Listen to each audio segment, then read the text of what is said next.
बिहार में अगर यूट्यूबर को किसी ने पहचान दिलाया है तो वो है मनीष कश्यप। एकजुट होकर के मनीष कश्यप को न्याय दिलाएंगे। आज एक पत्रकार के ऊपर एफआईआर किया जा रहा है, कल हमारे ऊपर किया जाएगा, परसों आपके ऊपर किया जाएगा। किलर है और ना ये मर्डरर है और ना ये किसी तरह का तस्करी करता है, लेकिन बिहार में इस शख्स को लेकर बवाल मचा हुआ है मनीष कश्यप के ऊपर एफआईआर हुआ।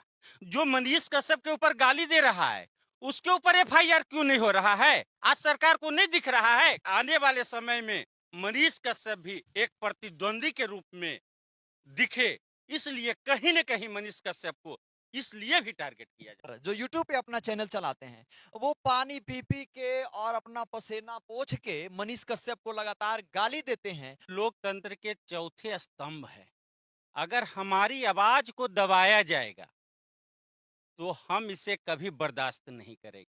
नमस्कार, न्यूज 41 बिहार झारखंड देख रहे हैं आप, और अभी हम एक बड़ी खबर आपको बताने जा रहे हैं जो पिछले कुछ दिनों से बिहार में सुर्खियां बटोर रहा है। एक ऐसे शख्स के बारे में बात करने जा रहे हैं जो पिछले कई दिनों से बिहार में सुर्खियों और चर्चा का विषय बना हुआ है। और ये शख्स ना तो कोई बिहार का राजनीति का बड़ा चेहरा है, ना बिहार में कोई रेपिस्ट है, ना इस सीरियल किलर है, और ना ये मर्डरर है, और ना ये किसी तरह का तस्करी करता है, लेकिन बिहार में इस शख्स को लेकर बवाल मचा हुआ है। हम उस शख्स की बात कर रहे हैं जिसका नाम है मनीष कश्यप। ये अपने आगे सन ऑफ बिहार भी लगाते हैं और पिछले कुछ दिनों से सच तक न्यूज चैनल यूट्यूब पे चला रहे हैं। एक चर्चा का विषय लगातार बने हुए हैं बिहार में। इस पे खास बातचीत के लिए मेरे साथ मेरे सहयोगी जुड़े हुए हैं। मेरे साथ मेरे सहयोगी पप्पू सिंह जी जुड़े हुए हैं। आज इस खास बातचीत करने के लिए मेरे साथ जुड़े हुए हैं, और हम इस खास मुद्दे जो बिहार में अभी सुर्खियां बटोर रहा है, इसके साथ आपके साथ बात करना चाह रहा हूं। सबसे पहले मैं ये पूछना चाहता हूं कि मनीष कश्यप पिछले कुछ दिनों से बिहार के सुर्खियां बने हुए हैं। इन पे लगातार एफआईआर हुई है, एक जगह से नहीं, कई एक जगह से एफआईआर हुआ है। क्या कारण रहा है और क्या एफआईआर होना सही है? देखिए गुंजन जी, सबसे पहले हम आपको मनीष कश्यप का परिचय दे दें। बिहार में वर्तमान में मनीष कश्यप को एक यूट्यूबर के रूप में देखा जाता है। मनीष कश्यप के पहले बिहार में अगर आप देखेंगे तो यूट्यूबर को कोई पूछता नहीं था। किसी यूट्यूबर में हिम्मत नहीं था कि वो जा करके किसी ऑफिस में किसी भी पदाधिकारी से कोई सवाल करे। सीधे कहा जाता था कि आप यूट्यूबर हैं, साइड रहिए। लेकिन आपको एक बड़ी बात मैं बता दूं कि बिहार में अगर यूट्यूबर को किसी ने पहचान दिलाया है तो वो है मनीष कश्यप। तो जब मनीष कश्यप इतने यूट्यूबर को पहचान दिलाए, आप ये कह रहे हैं, फिर भी बहुत सारे यूट्यूबर और पत्रकार जो यूट्यूब पे अपना चैनल चलाते हैं, वो पानी पी पी के और अपना पसीना पोंछ के मनीष कश्यप को लगातार गाली देते हैं। और पिछले जो ये 3-4 दिन की बात करें तो ये लगातार ये गाली का सिलसिला जारी है, लोग बढ़ रहे हैं गाली देने वाले। तो इसको कैसे देखते हैं और क्यों गाली दे रहे देखिए, दो तरह का सोच होता है। आगे बढ़ने के लिए एक तो नकारात्मक सोच के साथ लोग आगे बढ़ते हैं और एक सकारात्मक सोच के साथ आगे बढ़ते हैं। तो कुछ लोग हैं जैसे मनीष कश्यप पॉपुलर हो गए, जैसे भोजपुरी जगत में देखिए कि बहुत सारी गायिका कोई भतार बना लेंगे, ये कर लेंगे, वो कर लेंगे, कोई गाली दे करके मनीष कश्यप के गाना गा गा कर चर्चित हो गई। उसी तरह यूट्यूबर भी हैं कि कुछ लोग उनको गाली देते हैं। जो मनीष कश्यप के विरोधी हैं वो उसके यूट्यूब को देखते हैं, इससे उनको पैसा मिलता है, उनको फायदा होता है। लेकिन एक बात हम कहना चाहेंगे कि बाकी समय आप जो करते, मनीष कश्यप का आप विरोध करके ठीक है पैसा आप कमा रहे हैं। एक उसमें से आपका नाम ले, वो बिकसवा एक्सपोज मीडिया चलाता है, जिसको कि आप देखेंगे अच्छी तरह से तो लगता है कि महीना में एक बार नहाता है कि 4 महीने में एक बार नहाता है। नहीं, वो नहाता हो या नहीं नहाता हो, लेकिन कहीं ना कहीं गाली देना ये संस्कारों में नहीं होनी चाहिए अगर आप पत्रकारिता कर रहे हैं। नहीं नहीं, वो वही मैं आपको बता रहा हूँ कि देखिएगा कि पानी पी पी के गाली देता है सिर्फ पॉपुलर होने के लिए। आप एक संतोष रेणु यादव का भी नाम सुने होंगे, तेजस्वी जी के काफी नजदीक माने जाते हैं। वो भी मनीष कश्यप को हमेशा गाली देता है। हाँ, वो तो वीडियो हम लोग देखे हैं, उसको चलाए भी हैं। आप आज देख रहे हैं मनीष कश्यप के ऊपर एफआईआर हुआ। जो मनीष कश्यप के ऊपर गाली दे रहा है, उसके ऊपर एफआईआर क्यों नहीं हो रहा है? आज सरकार को नहीं दिख रहा है? ये बड़ी बात है, ये बड़ी जो खुलेआम मीडिया में मनीष कश्यप को गाली दे रहा है, उसके माँ बहन को गाली दे रहा है, उसको चड्डी छाप कह रहा है, क्या उसके ऊपर एफआईआर नहीं होना चाहिए? बिल्कुल कार्रवाई कार्रवाई होनी चाहिए ऐसे लोगों पे जो पत्रकारों को भी गाली दे रहे हैं, अपने फेमस होने के चलते किसी और को गाली दे रहे हैं। मनीष कश्यप ने जो वीडियो चलाया, जो वीडियो का चर्चा बना, जिस पर एफआईआर का सबसे बड़ा बेस मान रहा है प्रशासन, तो उस वीडियो को कई को चैनल ने चलाया है। और यहाँ तक कि अगर हम बात करें तो प्रिंट मीडिया की, तो दैनिक भास्कर हो, मैं अमर उजाला की बात करें, हिंदुस्तान ऐसे विश्वसनीय अखबार की बात करें, तो ये सब भी जो तमिलनाडु की खबर थी कि वहां बिहारी मजदूरों को पीटा जा रहा है, तो ये खबर को लगातार कई एक प्रिंट मीडिया ने छापा है, तो उस पे कोई कार्रवाई का अभी तक कोई विषय सामने नहीं आया। बिल्कुल गुंजन जी, आपका प्रश्न बिल्कुल सही है कि वो लोगों के ऊपर एफआईआर क्यों नहीं किया गया, मनीष कश्यप को टारगेट क्यों किया गया? बिल्कुल सही आपका प्रश्न है। देखिए, आप जानते होंगे मनीष कश्यप पहले भी चुनाव लड़ चुके हैं। पहले वो एक समाज सेवक के रूप में जाने जाते थे। आज मनीष कश्यप बिहार ही नहीं बल्कि पूरे देश में फेमस हो चुके हैं। एक एक बच्चा तक उनको जानता है मनीष कश्यप को। तो कहीं न कहीं राजनीतिक गलियारे में लोगों को अटक रहा है कि हो सकता है कि आने वाले समय में मनीष कश्यप भी एक प्रतिद्वंदी के रूप में दिखे। इसलिए कहीं न कहीं मनीष कश्यप को इसलिए भी टारगेट किया जा एक रहा है। आरोप तो ये भी लग रहा है खुद मनीष कश्यप के ऊपर कि पहले आपने कहा, लोगों ने भी जानते होंगे कि पहले वे बहुत सारे समाज सेवी संस्थाओं में जुड़े, काम काम किए उसके साथ, फिर पत्रकारिता जगत में आए, अपना सच तक के नाम से यूट्यूब चैनल खड़ा किए, उसको चला रहे हैं, लेकिन अब वो राजनीति में आना चाह रहे हैं। और राजनीति में जब आना चाह रहे हैं तो उनके सामने अगर प्रतिद्वंदी चेहरा कोई दिख रहा है, मनीष कश्यप अगर किसी से कह रहे हैं, डर रहे हैं, तो वो तेजस्वी यादव हैं। और तेजस्वी यादव से ये लगातार, जैसा कि जो एफआईआर का प्रक्रिया हुआ, इसके बाद ये तेजस्वी यादव यादव पे हमलावर हो गए, उन पे अपने आवाज से बौछार करना शुरू कर दिए, हम आपकी सरकार गिरा देंगे, तेजस्वी जी आप होश में रहिए, हम 180 दिन में आपको सरकार से बाहर कर देंगे। तो ये भाषा तो बिल्कुल राजनीति पे आ गई है मनीष कश्यप की। अब तो लगता है कि बिल्कुल तेजस्वी यादव जैसे उनके कंपटीटर जैसे नजर आ रहे हैं।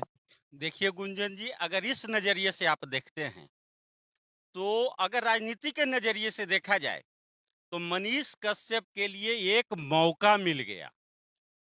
आज मनीष कश्यप जिस तरह से राजनीति, मनीष कश्यप को अगर राजनीति में लड़ाई हो रही है तो किससे हो रही है? तेजस्वी यादव से हो रही है। तो कहीं न कहीं आने वाले समय में मनीष कश्यप को, अगर राजनीति में मनीष कश्यप आना चाहते हैं, तो कहीं न कहीं उनको घाटा हो जाएगा। बातों से तो यही लग रहा है कि अब राजनीतिक गलियारे में अपना कदम बढ़ा रहे हैं मनीष कश्यप। बिल्कुल, राजनीति में क्यों नहीं आ सकते हैं? लोकतंत्र है, सबका अधिकार है। आप एक और आरोप लगे हैं कि मनीष कश्यप जो बात बोल रहे हैं, ये खुद नहीं बोल रहे हैं, इन्हें बुलवाया जा रहा है और ये बुलवा रहे हैं, जैसा कि लोगों का कहना है और आम लोग का ये ट्रेंड में भी आया है कि पहले ये आरएसएस में जुड़े हुए थे, उसके साथ काम कर रहे थे और बात बिहार की करते हैं, बात बिहार में करते हैं, लेकिन ये हैंडल नागपुर से हो रहे हैं। देखिए, ये तो गुंजन जी राजनीतिक भाषा हो गया, और जहाँ तक आरएसएस की बात है, तो ये हम सभी जानते हैं कि मनीष कश्यप पहले आरएसएस में थे। तो जब आरएसएस में थे, तब वो अपना कर्तव्य निभा रहे थे। आज वर्तमान में पत्रकारिता जगत में हैं, तो आज इसमें अपना ईमानदारी से अपना पत्रकारिता कर रहे हैं। इसमें क्या उन्होंने बुरा उन्होंने है? एक अच्छी बात कही कि हम उतने बड़े मीडिया घराना से नहीं आते कि हम रिलायंस के मालिक मुकेश अंबानी की तरह न्यूज 18 को खरीद लें। हम उतने बड़े घराना से नहीं आते कि अडानी कंपनी के मालिक गौतम अडानी की तरह एनडीटीवी को खरीद लें। लेकिन एक आम आदमी अगर जमीन से उठता है और यूट्यूब से पत्रकारिता शुरू करता है तो उस संघर्ष करके आगे बढ़े हैं। इन्होंने बहुत अच्छी बात कही कि हम 500 करोड़ इन्वेस्ट करके एक मीडिया घराना नहीं बना सकते, तो हम छोटे छोटे पत्रकार चलते हैं, इसी कारण से एफआईआर होता है। इसको तो इस रूप में भी आप देख सकते हैं कि बिहार में रोजगार की कमी है। तो बिहार में जब से मनीष कश्यप ने यूट्यूब का काम शुरू किया, उसके बाद से आप देखिए तो यूट्यूबर का भरमार हो गया है पूरे बिहार में। तो एक तरह से तो लोगों को जागरूक किया, लोगों में रोजगार पैदा किया। यही चीज़ है। मैं और एक बात कहना चाहूँगा कि यही चीज़ अगर सरकार रोजगार पैदा करती, आज तमिलनाडु का मुद्दा बार-बार हो रहा है, मनीष कश्यप पर एफआईआर हुआ, आज मुद्दा बना हुआ है। इस पर अगर सरकार चाहती तो आज पलायन रोक सकती थी। अगर बिहार में लोगों को रोजगार मिलता, आप कहीं चले जाएं, देश के किसी कोने में चले जाएं, आप दिल्ली चले जाएं, बॉम्बे चले जाएं, चेन्नई चले जाएं, कलकत्ता चले जाएं, कहीं भी चले जाइए, वहां सबसे ज्यादा अगर कोई मजदूर मिलेगा तो वो बिहारी मिलेगा। तो सरकार की गलती नहीं है। आप अगर उठा करके देखिए, 1990 से उठा करके देखिए, आज जो सरकार है, 1990 में लालू जी की सरकार थी, लालू जी, नीतीश जी, यही सरकार चल रहा है। तो कहाँ पलायन रोक दिए? आप कह रहे हैं हम गरीबों का सरकार है, कहाँ पलायन रोक दिए? अगर पलायन नहीं होता। आपने कहा कि यूट्यूब से मनीष कश्यप को देख के उनको उनसे सीख के बहुत सारे यूट्यूबर पैदा हुए और यूट्यूब पे पत्रकारिता या अन्य कामों को करके अपना नाम फेमस किए और आमदनी भी का जरिया भी बनाए हैं। लेकिन बात ये आती है फिर यूट्यूबर उनको गाली भी देते हैं मनीष कश्यप को।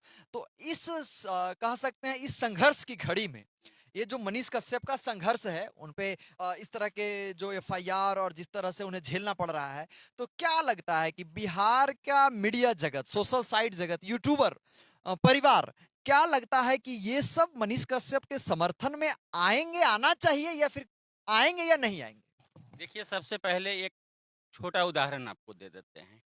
कहीं कोई छोटा पत्रकार किसी ऑफिस में जाते हैं, अगर उनके साथ दुर्व्यवहार होता है और मनीष कश्यप को ये बात जब पता चलता है, मनीष कश्यप उस जगह पे पहुंचते हैं और रिपोर्टिंग करते हैं और उस पत्रकार को सम्मान दिलाते हैं।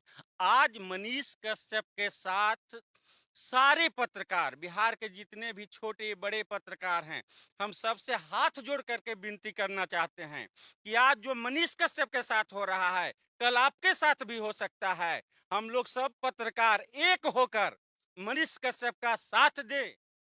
हम लोकतंत्र के चौथे स्तंभ हैं। अगर हमारी आवाज को दबाया जाएगा तो हम इसे कभी बर्दाश्त नहीं करेंगे। आज एक पत्रकार के ऊपर एफआईआर किया जा रहा है, कल हमारे ऊपर किया जाएगा, परसों आपके ऊपर किया जाएगा। दोस्तों, आप देखते होंगे, एक डॉक्टर के साथ अगर किसी तरह का प्रॉब्लम हो जाए तो सारे डॉक्टर एकजुट होकर के खड़े हो जाते हैं। एक मास्टर के साथ, एक वकील के साथ, किसी के साथ प्रॉब्लम हो जाए, सारे एकजुट खड़ा हो जाते हैं। आज हम लोग का भी समय आ गया है कि आज मनीष कश्यप के साथ हम लोग एकजुट होकर के मनीष कश्यप को न्याय दिलाने का काम करें। बहुत जल्द हम आप लोगों से संपर्क करेंगे और बहुत जल्द एक मीटिंग बुला करके पटना में हम सारे पत्रकार बैठ करके इस पर चर्चा करेंगे और तय करेंगे कि मनीष कश्यप को कैसे न्याय दिलाया जाए। है कि अगर चौथे स्तंभ को इस तरह से दबाया जाएगा, इस तरह से राजनीति शिकार बनाया जाएगा, तो पत्रकारिता दब जाएगी, सच्चाई दब जाएगी और पत्रकारिता बिकता नजर आएगा, घसीटती नजर आएगी, जो किसी मायने में सही नहीं है, उचित नहीं है। आप क्या सही क्या गलत वो तो आगे बात होने जा रही है, जांच का विषय भी है, एफआईआर भी है, लगातार सरकार भी और मनीष कश्यप का भी लगातार प्रहार चल रहा है दोनों का। लेकिन आगे क्या अपडेट आता है आपके सामने रखने का प्रयास करेंगे। तब तक आप बने रहिए हमारे साथ और अभी तक अगर हमारे चैनल न्यूज़ 41 बिहार झारखंड को अभी तक आपने सब्सक्राइब नहीं किया है तो अभी कर लें और बिहार की हर ताजा खबर के लिए जुड़े रहें हमारे साथ। बहुत बहुत धन्यवाद।